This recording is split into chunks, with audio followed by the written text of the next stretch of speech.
ዛሬ ለመስራት የተዘጋጀሁት ማንጎ ሰላጣ በካዥ ናት። እንዴት አድርገን ሰርተን መመገብ እንችላለን? ጤናማ በሆነ መልኩ አቀራረቡ እንደምታዩት በጣም ያምራል። አሰራሩም እንደዛው ትወዱታላችሁ። አብራችሁ ቆዩ።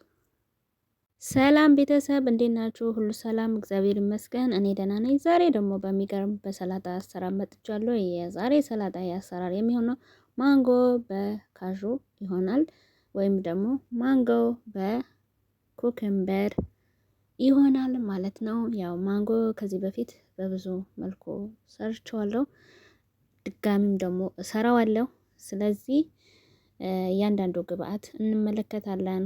ቃሪያ አለ፣ ኩከምበር አለን፣ የድንብላል ቅጠል አለን፣ ቀይ ሽንኩርት አለን፣ እንዲሁም ደግሞ ማንጎ፣ የተለያዩ ቅጠላ ቅጠል ሰላጣ፣ እንዲሁም ደግሞ ካዥ፣ የወይራ ዘይት የኩባያ 1/3፣ ሩብ ኩባያ ሎሚ፣ እንዲሁም ደግሞ 2 ፍሬ ነጭ ሽንኩርትና ግማሽ የሻይ ማንኪያ ጨው፣ ሩብ የሻይ ማንኪያ ቆንዶ በርበሬና 1 የሻይ ማንኪያ ቤዚል ነው ያለኝ። ሌላ ጊዜ ኦርጋኖና ጦስኝ ዛተር ማለት ነው፣ እነሱን እጠቀማለሁ። ዛሬ ይሄን ነው ያለኝ ማለት ነው።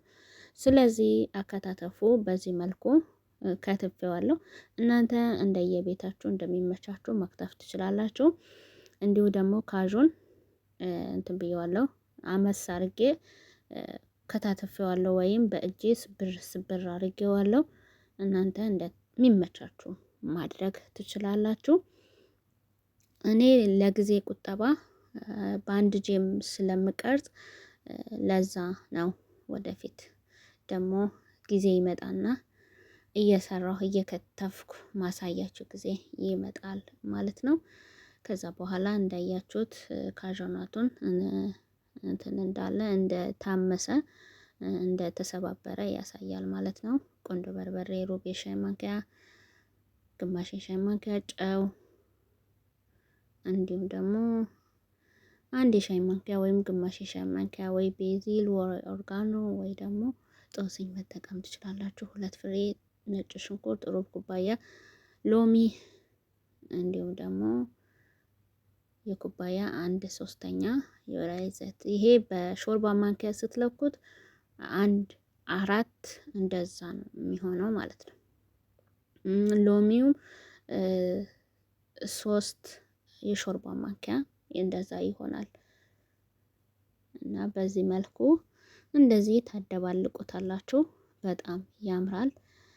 ማንጎ ያው ታውቃላችሁ በተፈጥሮ የሚጣፍጥ ነው። ስትገዙ ደግሞ ለሰላጣ የሚሆን ማንጎ እና ለመብል የሚሆኑ ማንጎዎች፣ እንዲሁም ደግሞ ለጁስ የሚሆኑ ገበያ ላይ ብዙ አይነት ማንጎ አለ። አይታችሁ ወይም ደግሞ ጠይቃችሁ ሰላጣ ልሰራ ነው፣ ለሰላጣ ፈልጌ ነው ብትሏቸው ይሰጧችኋል ማለት ነው። እና በዚህ መልኩ ቅጠላ ቅጠሎቹ ሚክስ ናቸው። ገበያ ላይ ሚክስ ቅጠላ ቅጠል ስላለ እንደዛም መጠቀም ትችላላችሁ። ራሳችሁም የገዛችሁት ቤታችሁ ውስጥ ያለውን ሚክስ ማድረግ ትችላላችሁ። በአንድም መስራት ትችላላችሁ። ግብአቱን መቀያየር ትችላላችሁ። ድሬሲንጉን መቀያየር ትችላላችሁ። ቤታችሁ ውስጥ ባለ ነገር አሳምራችሁ አስውባችሁ መጨመር ትችላላችሁ። እዚህ ጋር ለማሳመሪያነት ሌሎች ነገሮች፣ ጥራጥሬዎች፣ ቺዝ መጠቀም ትችላላችሁ ማለት ነው። ውድ ቤተሰቦች በጣም የሚያምርና ገራሚ የሆነ ለጤናችን ተስማሚ ቀለል ያለ የሰላጣ አሰራር ነው። ይህንን ቪዲዮ ከወደዳችሁልኝ ሼር፣ ላይክ አድርጉልኝ። ሀሳብ አስተያየታችሁ ጻፉልኝ። የእናንተ እገዛ እዚህ አድርሶኛል፣ ለወደፊትም ያስፈልገኛል። ስለዚህ አግዙኝ፣ አበረታቱኝ። እዚህ ጋር ስኖበር ካላችሁ የታመሰ ስኖበር ካላችሁ መጨመር ትችላላችሁ። ሎዝም አልመንድ ማለት ነው መጨመር ትችላላችሁ። በቃ ቤታችሁ ውስጥ ባለ ነገር አስውባችሁ አሳምራችሁ በመስራት መመገብ ትችላላችሁ። በሌላ ቪዲዮ እስከምንገናኝ መልካም ቆይታ። ባይ ባይ።